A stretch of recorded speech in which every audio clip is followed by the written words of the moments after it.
بسم اللہ الرحمن الرحیم۔ السلام علیکم ناظرین و سامعین، آج کی نشست میں ہم دیکھیں گے فیس بک کی مارکیٹ پلیس کا پاکستان میں آغاز۔ کیا سیمسنگ پاکستان میں موبائل فون بنائے گا یا نہیں؟ پاکستان کا پہلا technologies for inclusion summit. Telecom companies کو اپنی سروسز بہتر بنانے کی ہدایت۔ Digital Pakistan policy.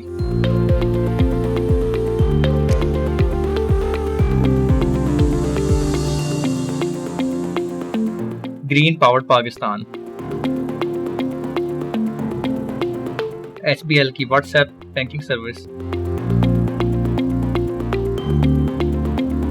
ٹیلی گرام کے ویڈیو کالنگ کے دھماکہ خیز فیچرز۔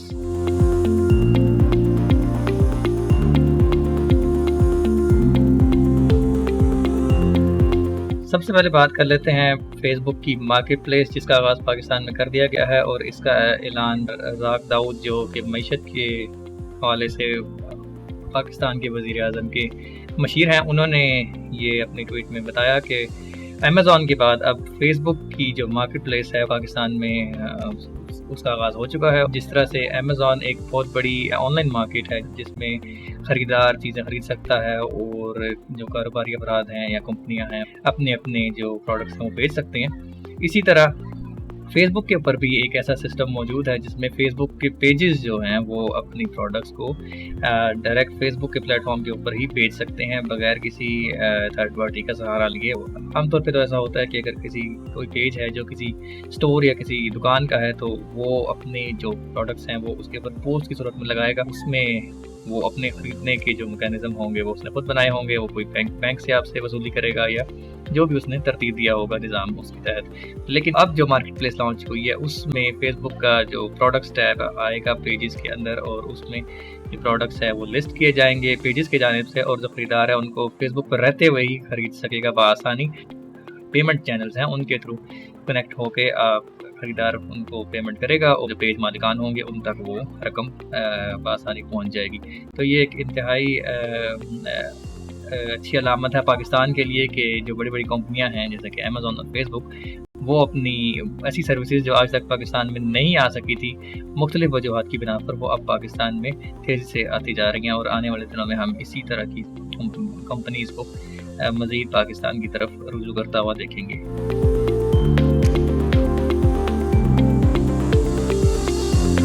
اس کے بعد بات کریں کیا سیمسنگ پاکستان میں فون بنا رہا ہے یا نہیں۔ اس میں بہت ساری افواہیں اڑائی گئی کہ پاکستان میں سیمسنگ فون نہیں بنا سکتا، یا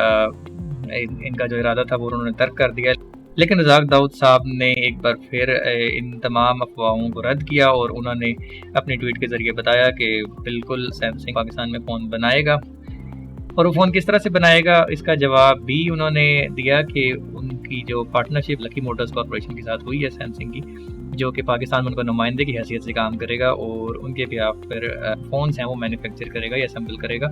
تو بات تو تھوڑی عجیب سی ہے کہ ایک گاڑیاں بنانے والی کمپنی ہے، گاڑیوں کے پارٹس بنانے والی کمپنی جو ہے وہ فون بنائے گی، تو ایسا نہ ہو کہ کہیں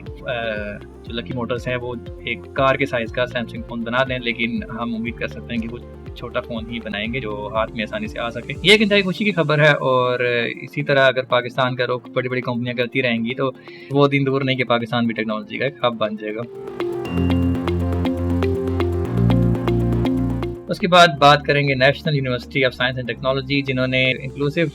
پروڈکٹس کا جو ٹیکنالوجی سمٹ تھا وہ انہوں نے آرگنائز کروایا، اور اس کے تحت انہوں نے نسٹ کے اسٹوڈنٹس نے یا نسٹ کے اندر جتنے ایسے پروڈکٹس تھے جو اسسٹڈ ٹیکنالوجی سے ریلیٹڈ تھے، جو پیپل وتھ اسپیشل نیڈس کی نیڈس کو پورا کرنے کے لیے جو پروڈکٹس بنائے گئے ہیں نسٹ کے طلباء کی طرف سے، اس کے شوکیس کیے گئے، اور اس میں ممبر آف نیشنل اسمبلی اور دیگر فیلڈس کے ممبران تھے وہ موجود تھے، اور انہوں نے بہت ساری الیکٹریکل ویل چیئرز جو آرٹیفیشل انٹیلیجنس پر بیس کرتی ہیں، اور اس کے علاوہ انہوں نے دیگر جو آٹزم کی بیماری میں مبتلا ہیں ان کے لیے ڈیوائسز جو تھی وہاں پر پیش کی۔ اسی طرح سے یہ سمٹ مکمل ہوا، اور یہ پاکستان کا پہلا ایسا سمٹ تھا۔ سینٹ کی ایک کمیٹی ہے جو ٹیکنالوجی کے اوپر کام کرتی ہے، جو ٹیکنالوجی کے حوالے سے ہونے والے معاملات میں رپورٹ کرتی ہے، ان سے ریلیونٹ کمپنیز کو ہدایات دیتی ہے۔ تو اس کمیٹی نے جو ٹیلی کام کمپنیز ہیں ان کو ہدایت دی ہے کہ وہ اپنی سروس کو بہتر کریں۔ ان کا کہنا یہ ہے کہ اگر پارلیمنٹ ہاؤس میں انٹرنیٹ یا موبائل سگنلز نہیں ٹھیک سے آ رہے ہوں گے تو عوام کو سگنل کس طرح سے ملتے ہوں گے۔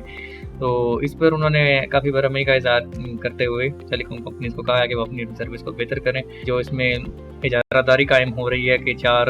کمپنیوں کے ہاتھ میں سب کچھ آ گیا ہے، وہ اس کو ختم کیا جائے اور اس کو کم سے کم کیا جائے تاکہ نئے پلیئرز میدان میں سامنے آئیں اور مقابلے کی فضا پیدا کی جا سکے اور تمام کمپنیاں اپنی اپنی سروسز کو امپروو کریں۔ تو امید ہے کہ آنے والے دنوں میں، آنے والے مہینوں سالوں میں یہ چیز نظر آئے گی اور اس پر عمل درآمد ہوتے ہوئے ہم سگنلز کے اور انٹرنیٹ کے جو مسائل ہیں وہ بہتر ہوتے ہوئے نظر آئیں گے۔ ڈیجیٹل پاکستان پالیسی امید ہے کہ اگلے مہینے لانچ کی جائے گی اور اس میں پاکستان کی جو ڈیجیٹل اسپیکٹ ہے، جتنا بھی ڈیجیٹل ڈومینز ہیں، اس کے حوالے سے پالیسی بنائی جائے گی کہ کس طرح ہم نے موو فارورڈ کرنا ہے، کس طرح ہم نے آگے بڑھتے ہوئے ملک میں ڈیجیٹائزیشن کرنی ہے اور تمام جتنے بھی سیکٹر ہیں ان کے اندر کام کرنا ہے۔ تو اس پالیسی کا جو سب سے بڑی خوبصورت بات ہے وہ یہ ہے کہ ان میں مارجنلائز کمیونٹیز کو فوقیت دی گئی ہے، ان کو بہت زیادہ ترجیح دی گئی ہے، جس میں خواتین شامل ہیں، جس میں ٹرانسجینڈرز شامل ہیں اور جس میں خصوصی افراد شامل ہیں۔ تو یہ ایک انتہائی خوشائن خبر ہے اور دیکھیں گے کہ جب یہ پالیسی آئے گی تو کہ اس کے اندر کیا کہا جاتا ہے اور کس کس کاموں کی طرف توجہ دلائی جاتی ہے۔ ہواوے کمپنی نے اپنے فیوژن سولر کلب پروگرام کے تحت جو رینیویبل انرجی تھی اس کو کلین یا گرین کرنے کے لیے جو ڈیجیٹائزیشن کی سروسز دینے کے لیے ایک کانفرنس منعقد کی جو کہ پی سی ہوٹل میں ہوئی، اور اس میں ہواوے نے یقین دلایا کہ وہ اپنی تمام تر صلاحیتوں کو بروکار لاتے ہوئے جو پاکستان انرجی پیدا کرنے کے ایسے ذرائع کی طرف جانا چاہتا ہے جس میں ماحولیات کا خیال رکھا جائے اور ماحول آلودہ نہ ہو، تو ہواوے نے یہ ایک اس میں انتہائی قدم اٹھایا ہے اور انہوں نے یقین دلایا کہ وہ اس کے اندر بھرپور تمام سیکٹرز کا ساتھ دیں گے اور ہواوے کی جو ڈیجیٹائزیشن ہے وہ کسی سے ڈھکی چھپی نہیں ہے۔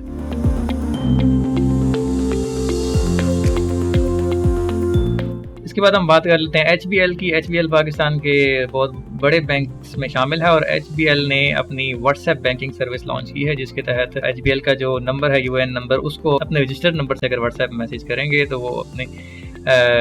اکاؤنٹ سے ریلیٹڈ مختلف سروسز لے سکیں گے، وہ اپنا اکاؤنٹ بیلنس پتہ کر سکیں گے، وہ کسٹمر کیئر سے چیٹ پر بات کر سکیں گے اور اس کے علاوہ وہ کریڈٹ کارڈ اور ڈیبٹ کارڈ کی معلومات لے سکیں گے اور اسلامک بینکنگ سروسز کی جو معلومات ہے وہ لے سکیں گے۔ تو یہ دیگر اس طرح کے سروسز آپ ڈائریکٹلی واٹس ایپ پر بغیر ایچ بی ایل کی ایپ ڈاؤن لوڈ کیے، بغیر کسی اور چینل ایچ بی ایل کے ڈیڈیکیٹڈ چینل کی بجائے آپ اپنے واٹس ایپ پہ رہتے ہوئے آپ یہ کام بآسانی کر سکیں گے۔ اور ایچ بی ایل نے یہ سروس ای اوشن جو کہ ایک کلاؤڈ کمپنی ہے اس کے تعاون سے شروع کی ہے۔ اس میں یہ ہے کہ اگر واٹس ایپ کو چھوڑ کے اگر یہی سروس اگر ایچ بی ایل یا کوئی سا بھی بینک یا کوئی بھی ادارہ ٹیلی گرام کے پلیٹ فارم کے اوپر لانچ کرے تو وہ اس سے زیادہ فائدے میں ہوں گے اور اس سے زیادہ ان کو بہتر طریقے سے وہ یوزر کو انٹرفیس پرووائڈ کر سکیں گے جس کے تھرو وہ ایکشنز پرفارم کر سکیں مختلف سروسز سے ریلیٹڈ۔ بات ٹیلی گرام کی ہوئی تو آخر میں ہم آپ کو بتاتے چلیں کہ ٹیلی گرام نے جو کہ ہر مہینے اپڈیٹ دیتا ہے تقریباً، اور اس میں ایسے فیچرز ہوتے ہیں کہ جو ان کے مقابلے پر میسیجنگ کے پلیٹ فارم ہیں وہ ان کو شاید خواب میں ہی سوچ سکتے ہوں۔ تو اسی طرح کا ایک فیچر ٹیلی گرام کا اب جو ویڈیو کالنگ 2.0 ہے اس کے تحت آپ جو 30 لوگ ہیں وہ ایک ساتھ ویڈیو پر کال کر سکتے ہیں اور 1000 لوگ اس کال کو دیکھ اور سن سکتے ہیں۔ تو یہ جیسے زوم، گوگل میٹ اور ٹیمز اور دیگر جو میٹنگ سروسز آج کل پاپولر ہو رہی ہیں، اسی کے مقابلے میں یہ فیچر لانچ کیا گیا ہے اور ٹیلی گرام کو ایک فل فلیج کانفرنسنگ سسٹم کے طور پر بھی متعارف کروایا جا رہا ہے۔ اس کے علاوہ ٹیلی گرام کا جو ویڈیو میسیج فیچر ہے اس میں بھی اپ گریڈیشن کی گئی ہے اور اس میں آپ اس کی سپیڈ وغیرہ بڑھا سکتے ہیں۔ وائس نوٹ کی جو سپیڈ ہے وہ تو پہلے ہی آپ بڑھا اور کم کر سکتے تھے، لیکن اب ویڈیو نوٹ کی بھی آپ سپیڈ آہستہ تیز کر سکتے ہیں اپنے مرضی کے مطابق۔ اسی کے ساتھ ہی ہم اجازت چاہیں گے، اور جانے سے پہلے آپ کو ہم ضرور یاد دہانی کرانا چاہتے ہیں کہ سرخ بٹن، گھنٹی کی علامت، انگوٹھوں کے نشانات اور تبصرہ خانے کا بھرپور دل کھول کر استعمال کیجیے۔ شکریہ۔